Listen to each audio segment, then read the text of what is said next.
Hello, everybody. Again, um, another assignment for you was to take your chapter 3.3 note sheets that we have here, the one you got from class. There's just some quick examples I want you to do ahead of time for class.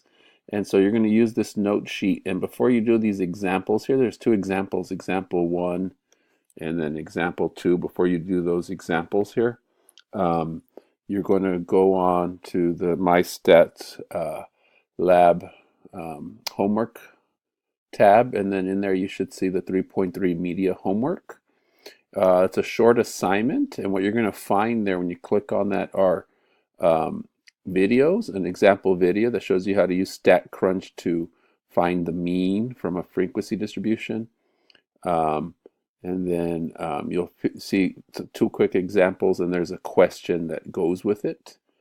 And then you will have one also for computing what's called weighted mean. So you're going to look at that so you can then answer those questions. And then in class or before class, I want you to see if you can get those two examples done, example one and example two. Formulas are complicated. I will explain them further in class, but I want to make sure you know how to use this on StatCrunch. So that's what you're going to be doing for 3.3 when I said do your media assignment. And so that's what I'm going to have you try to do. And that's it. See you later. Bye.